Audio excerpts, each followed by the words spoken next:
Florizelle, Liser, President and CEO of the Corporate Council on Africa, says the organization plans to hold its 13th U.S.-Africa Business Summit in Marrakesh, Morocco this year. It is the leading U.S. business association focused solely on connecting business interests between the U.S. and Africa. Speaking with VOA's Claudia, Ms. Liser says her organization is a platform for U.S. and African business and government leaders to explore opportunities. The upcoming summit will be the 13th summit that CCA has organized. It is considered the preeminent conference on U.S.-Africa business and investment, attended by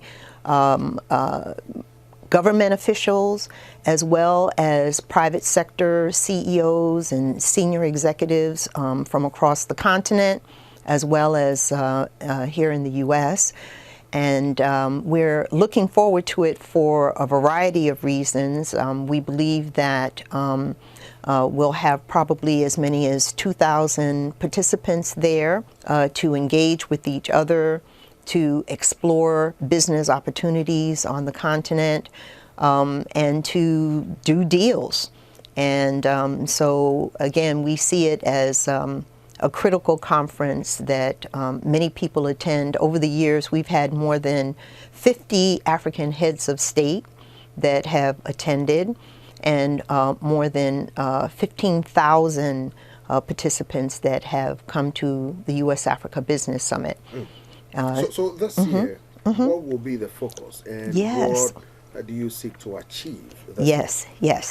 So the focus this year, our theme is on new pathways to U.S.-Africa business engagement. So what are we talking about? What new pathways?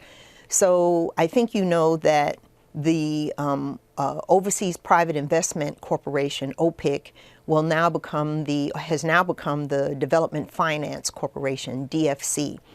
A second pathway that we see as a new opportunity and pathway in U.S.-Africa business engagement, Exim Bank will be able to work with U.S. companies to ship their products and services to Africa, and African companies that would like to purchase the high-quality products and services from U.S. partners will now be able to have the support of the U.S. Export-Import Bank.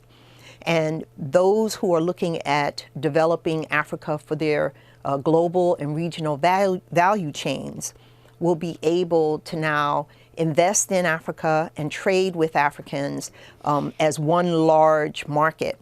So these are new pathways that we will be highlighting at the 2020 summit in Marrakesh. So talk to me about bridging the gap or building bridges between African and the U.S. companies.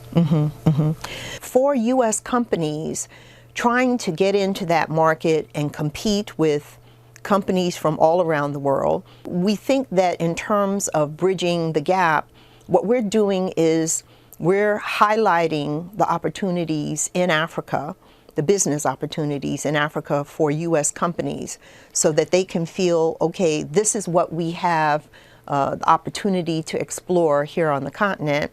And then we're bringing the Africans to the table and saying, okay, here are American companies and potential partners. And then we're bringing government officials, both U.S. and African, who are responsible for creating the right environment, the laws, the regulations, etc., that can make it easier for U.S. companies to operate in and invest in Africa. We have programs like Prosper Africa, which have been rolled out. In fact, Prosper Africa was rolled out at our summit in Maputo, which are bringing all the U.S. government agencies together, all on the same page to say, okay, company X, you want to go to country A in Africa, here's what the U.S. government can do as a unit to actually help you and support that investment in Africa. That was VOA's Peter Claudia speaking with Florizelle, Liser, President and CEO of the Corporate Council on Africa.